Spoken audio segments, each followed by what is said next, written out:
If you're familiar at all with bicycle infrastructure, then you're familiar with separated bicycle paths. In most cities, these are considered the gold standard for bicycle infrastructure, and with good reason.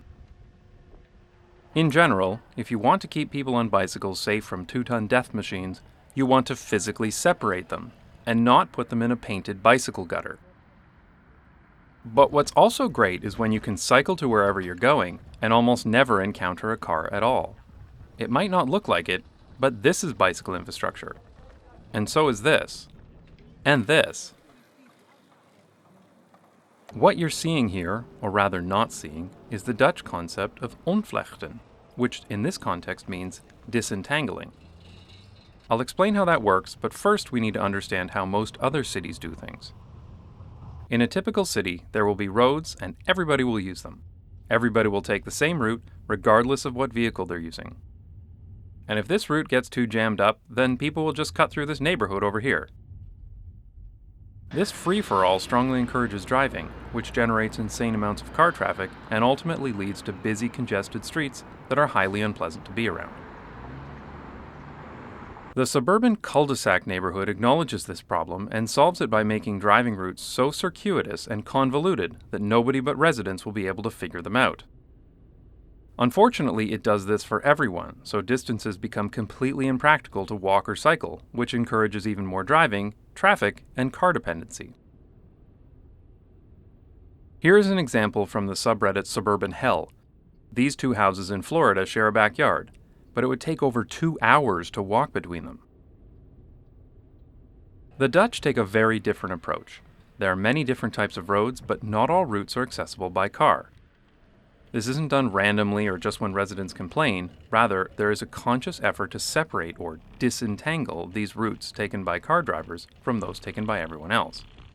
In effect, designing completely different road networks for different types of traffic. These are called hoofdnets, or main networks, and most Dutch cities have them. For example, here is the Hoofdnet plan for s-Hertogenbosch. And here's the plan for Amsterdam. The Amsterdam plan goes a step further by designating parts of the network as Plusnets, which specify which form of traffic gets the highest priority along the route, including things like traffic signal timing. And when a street is redesigned, the Plusnet will define the priority of how the space is allocated. For example, this street in Amsterdam is part of both the bicycle and tram Plusnets, so one lane of cars has been removed completely to give more room for cyclists and to give trams their own lane. If you want to learn more about the distinction between Plusnets and hoofdnets, the city has published a thrilling 80-page document describing the plan that I'll link to in the description. It's a real page-turner. But ultimately, they are both part of the same thing, different networks for different types of traffic. Amsterdam has hoofdnets for cars, bicycles, public transportation, and walking. The implications of this are really interesting. Here's an example of a street in the car network during rush hour. And here's an example of the street in the bicycle network just around the corner.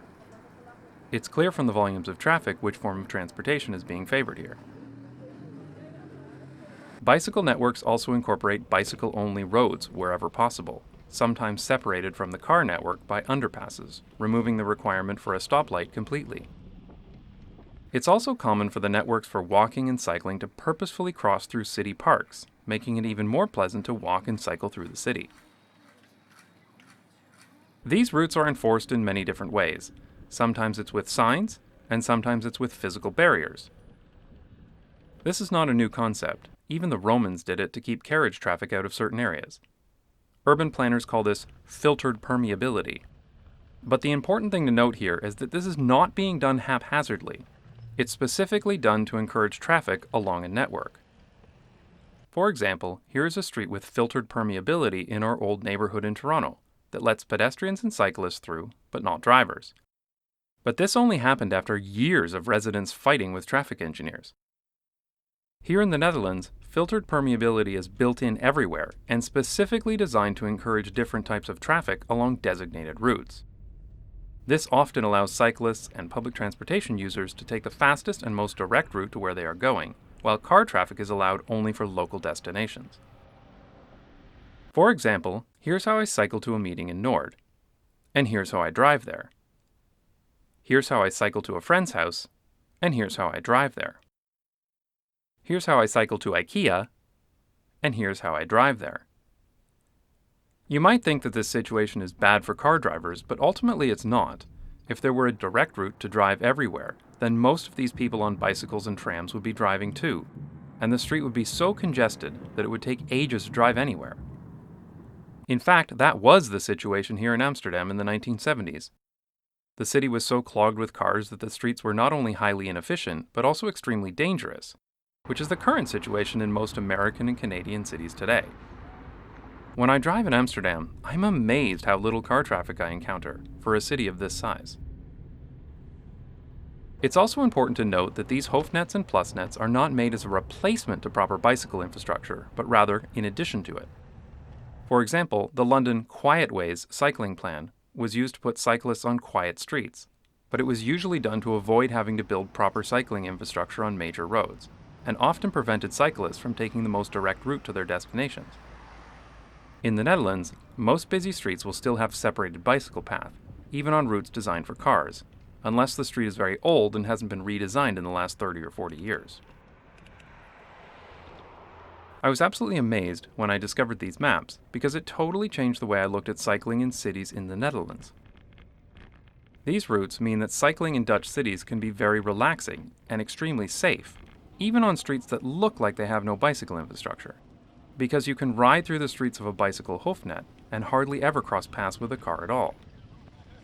And it's all thanks to the invisible bicycle infrastructure that Dutch planners use to ensure that their streets are as pleasant and efficient as possible. I'd like to take this opportunity to thank my supporters on Patreon who pay me to read 80-page documents from the Gemeente. If you'd like to support the channel and get access to bonus videos, visit patreon.com/notjustbikes.